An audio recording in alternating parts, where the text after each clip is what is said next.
beginning verse 1. In the days when the judges ruled, there was a famine in the land. And a man from Bethlehem of Judah, together with his wife and 2 sons, went to live for a while in the country of Moab. The man's name was Elimelech, and his wife's name Naomi. And the names of his 2 sons were Mahlon and Chilion, and they were the Pathrites from Bethlehem, Judah. And they went to Moab and lived there. Now Elimelech, Naomi's husband, died, and she was left with her 2 sons. They married Moabite women, one named Orpah and the other Ruth. And after they had lived there about 10 years, both Mahlon and Chilion also died, and Naomi was left without her 2 sons and her husband. Now come down to verse 16. But Ruth replied, "Don't urge me to leave you or to turn back from you. Where you go, I will go, and where you stay, I will stay. Your people will be my people, and your God, my God. Where you die, I will die, and there I will be buried. May the Lord deal with me, be it ever so severely, if anything but death separates you and me." And when Naomi realized that Ruth was determined to go with her, she stopped urging her. The word of God for the people of God. Thanks be to God. Amen. I came across a story a while back about a man who went to a doctor, and when he was there, the doctor said, "I'm sorry, but on your x-ray, it looks like you have a giant mass on your chest, and we're afraid it's cancer. In fact, it looks like it's advanced cancer." And he went home, and he told his wife, and they grieved, and he said that he knew that he didn't have much longer, so he wanted to make things right. He had been fighting with some siblings over some inheritance that all of a sudden didn't seem so important. He hadn't talked with his children over some silly things that he didn't like. He and his wife had some issues, but by that point it seemed like it was very important. He had spent all his life working so hard and to advance in his career, but all of a sudden that meant nothing. And so he poured his life into, for the next few weeks, into trying to make amends, trying to make things right between his loved ones, trying to set the stage for everything to be right. He got his Bible open, he went to church, he did things that he had never had time to do before. When he went in for his checkup, the doctor said, I have to apologize to you. Our technician made a mistake on your x-ray. That wasn't a mass, that was just a mistake on the technician's part. You do not have cancer.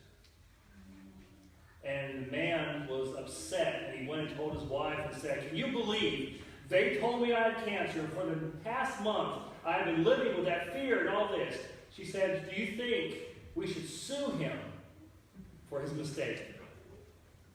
And she said, "This has been the best month of my life. Let's not sue him. Let's thank him." I ask you, what would it take for you to all of a sudden realize how blessed we are and be grateful? Would it take something like someone saying you had cancer? Or losing someone special, or losing all the things you have, to realize just how blessed we are? As you know, this is November, and so we're doing a series on being grateful, and so the whole point of this is to get us to realize how blessed we are and be thankful for the things we have. In your sermon cheat sheet, which I told First Church now has an official title, so it is a cheat sheet, don't get caught with it. Okay? But there's a page here for you to list the 5 things you are most grateful for. 5 things. So if you could sum up right now 5 things that you are most grateful for, what would they be? Would they be a house over your head, roof over your head, food in your belly? Would it be your family, your salvation? If you can name 5 things, what would it be? You know, it's interesting as we do this, as you start to put things on paper, what you start to realize is you have so many things to be grateful for, but you don't really think about it very much. I went through the series about what would you do if you knew that you were going to die within a month. And as I did that, I asked the people, say that if you knew you were going to die within a month, what would you do differently? What would you live? How would you live differently? And what would be your major regrets for the years past? And as I did that, I was shocked at the responses I got, because through the emails, and this was before Facebook and all that, but people poured in, and the responses I got wasn't, I wish I had more things or been more successful in business, or I would have caught that touchdown pass, or whatever. Everyone talked about, if I knew I was going to die in a month, I would spend more time with my family. I would spend time with my kids. I would go make amends. And when we talk about regrets, they said the biggest regrets I have is that I didn't spend more time. Or I let that one thing keep me from my child, or keep me from my brother or my sister. Because when it all comes down to it, we talk about what we're most grateful for. Oftentimes it comes down to we're most grateful for the people in our lives. Because we realize that things, though they are important, don't get me wrong, things actually mean nothing if there's no one attached to them. Is there anything more lonely than having a house full of things but no one sharing them? People are what matters to us. People mean, and that's our relationship, the most important things. We have that vertical relationship between us and God, that's the most important thing in our life, but it's also we have that relationship with others. And this is wonderful, all humanity is special, right? I mean, every person you meet with, every person you see, that person is made in the image of God. They have that wonderful image, Spirit of God with them, so it's a wonderful person. But though every person is special and we love and care for everybody, there are certain people God brings into our lives who are, I don't want to say more special, but mean more to us. They're loved ones. They're people we care about. You don't believe this? Go to a high school graduation or to a kindergarten graduation or whatnot. And you'll see that when kids come across, like, oh, no, there goes Tom, Dick, and Harry. I'm so proud of him. He did a good job. And you're like, top. You're happy for him. But when your kid comes across the stage, it's a whole new level. You're like, that's my son. That's my daughter. Wow, you see her? Wow, yeah, she did it. I can't believe it. She made it. It's because that, even though you love everybody, there are certain people that really mean a lot to you. And those are your loved ones. And that's why I love this whole idea of All Saints Day. It's a chance for us to stop and think about our loved ones.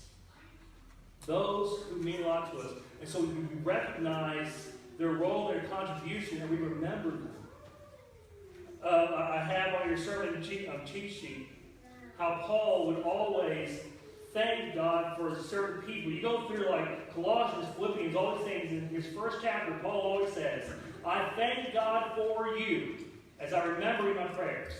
Let me ask, I know we have prayed for folks, and we pray like, Lord, be with Aunt Hilda and her hip.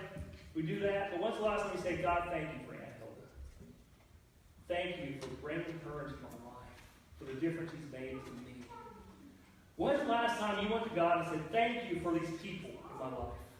Thank you for the loved ones who've crossed my path. Thank you for the difference they've made to me. And we have a chance to remember those people and to bring them back into the fold, to remember them to our own lives. And they play that role. When's the last time you thanked God for those people? Or are you grateful for them? See, that's one of the things when we talk about what are you thankful for, when's the last time you actually said, I'm thankful for this person? And let me ask, when's the last time you look at God and say, God, thank you for that person? And do they know that you are so grateful for them? I started thinking that we was going to do a special today, and I was going to say, Chris, we got to do a special called, the Golden Girls theme song. Thank you for being a friend. But I thought that wasn't going to go over very well. But on your sermon cheat sheet, you have list 5 loved ones you are most grateful for today. I want you to think of that real quick. Who are the 5 people that you, and I'll say do this today, that you would say, thank you, God, for A, B, C, D, E. And then let them know how grateful you are. And then something I found out, I thought this was very fascinating. I read an article in Psychological today. Ethics magazine, and it was talking about how to fix relationships, and one of the most key things to a healthy relationship. You know what it was? It wasn't all these fancy workshops and all this stuff.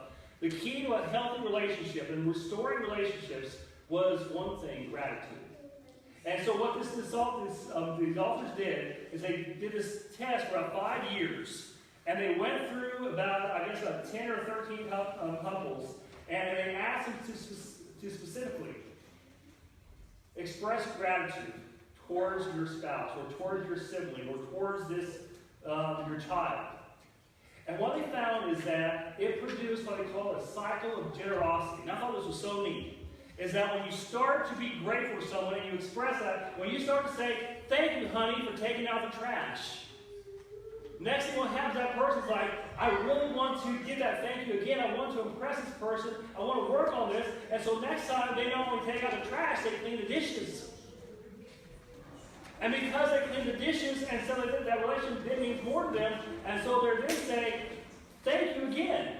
And once you say thank you again, it makes them want to do more stuff. And all of a sudden, you get this big cycle where you are constantly doing things for each other. And then it's no longer just for hearing the gratefulness, but it's because you feel appreciated.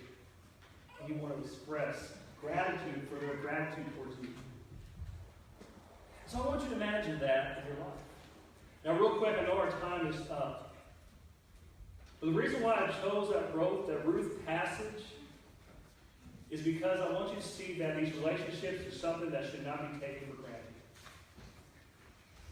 Ruth had all this, and Naomi, the mother-in-law, she had all these plans. Her and her husband, Elimelech, they moved to Moab. They went through thick and thin. They had suffered, and all these things that went through, but they did it together.